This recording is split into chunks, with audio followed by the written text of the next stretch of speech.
Drawing inspiration from our pioneers.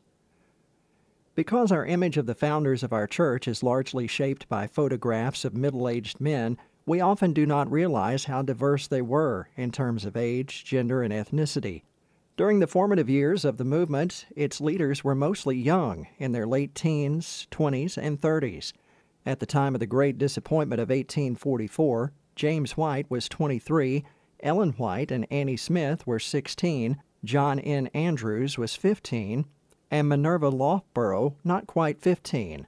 Uriah Smith and John N. Loughborough, brothers of Annie and Minerva, were only 13, and George I. Butler was just 10. Yet it was these young men and women, aided by elder statesmen like Joseph Bates, who in 1844 was age 52, who took the lead in the Bible conferences of the late 1840s and the 1850s, during which the beliefs of what became the Seventh-day Adventist Church were discussed, debated, and agreed. It was they who published a series of pamphlets, persuasively setting out the new beliefs, as well as a magazine, the Advent Review, and Sabbath Herald, today's Adventist Review, which connected all the widely scattered believers together, and without which the church would never have been founded. It was they who led the efforts to transform a network of small groups of believers into an organization that would unite all Seventh-day Adventists and provide a basis for mission.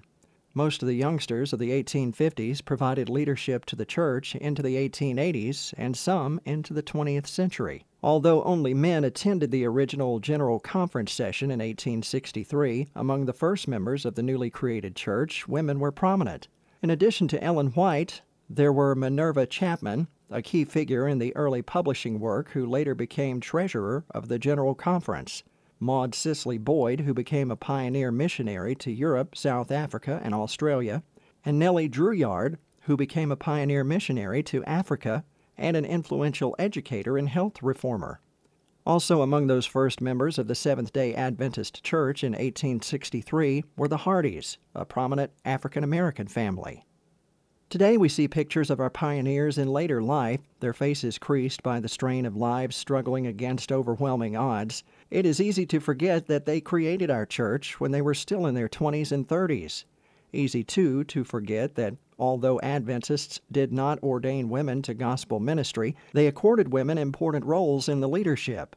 And it is too little known that not only were most of the believers in the 1850s fervent abolitionists, but also that in the 19th century, when blacks and Chinese were being relegated to second-class citizens across the United States, Seventh-day Adventists ordained them to the ministry and entrusted important mission work to them.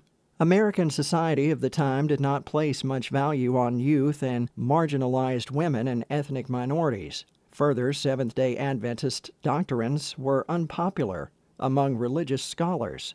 Whence came the boldness to defy both social conventions and the general consensus of leading theologians? Seventh-day Adventists were inspired by love for Jesus and conviction that he was coming soon, by confidence in divine prophecies, and by belief that the spirit of prophecy was manifested in Ellen White. They were, in consequence, willing to dare anything. While it took them until 1874 to realize that fulfilling the Great Commission meant they had to send missionaries overseas, they swiftly thereafter became committed to worldwide mission.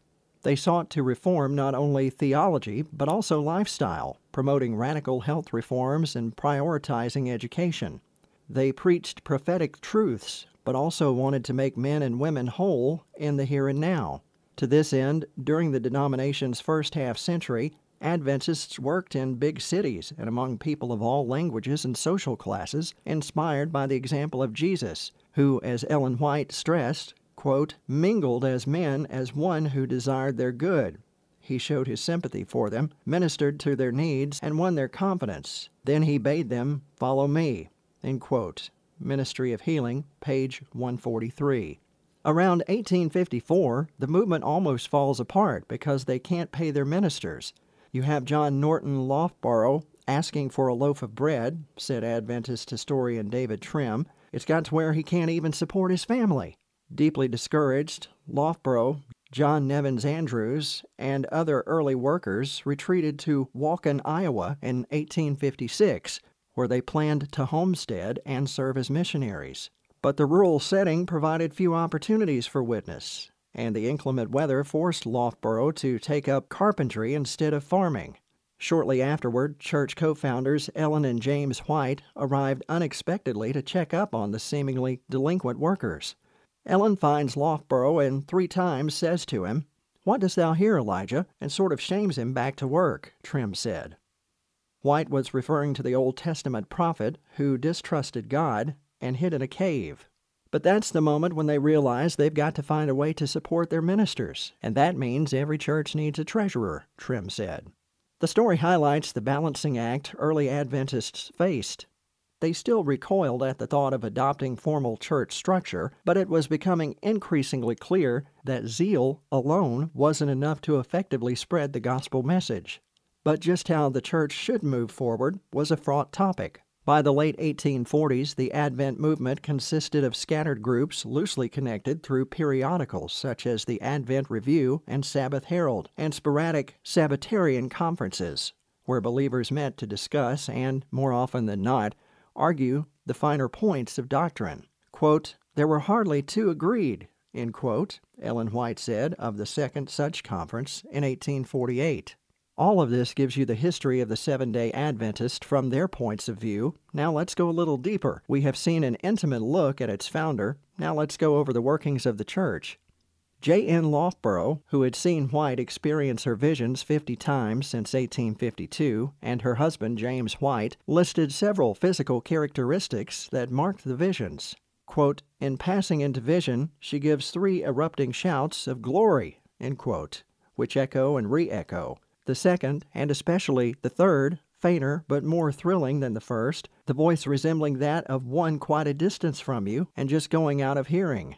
He continues, quote, "For a few seconds she would swoon, having no strength. Then she would be instantly filled with superhuman strength, sometimes rising to her feet and walking about the room. She frequently moved hands, arms, and head in gestures that were free and graceful. But to whatever position she moved a hand or arm, it could not be hindered nor controlled by even the strongest person. In 1845, she held her parents' 18.5-pound family Bible in her outstretched left hand for half an hour. She weighed 80 pounds at the time," end quote. Quote, "She did not breathe during the entire period of a vision that ranged from 15 minutes to 3 hours, yet her pulse beat regularly and her countenance remained pleasant, as in the natural state," end quote. He goes on to say, quote, "Her eyes were always open without blinking. Her head was raised, looking upward with a pleasant expression, as if staring intently at some distant object. Several physicians at different times conducted tests to check her lack of breathing and other physical pneumonia. She was utterly unconscious of everything transpiring around her and viewed herself as removed from this world and in the presence of heavenly beings. When she came out of vision, all seemed total darkness, whether in the daytime or a well-lighted room at night.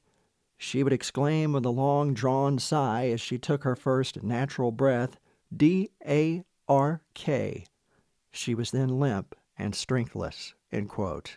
Ms. Martha Amidon added, quote, "There was never an excitement among those present during a vision. Nothing caused fear. It was a solemn, quiet scene," end quote.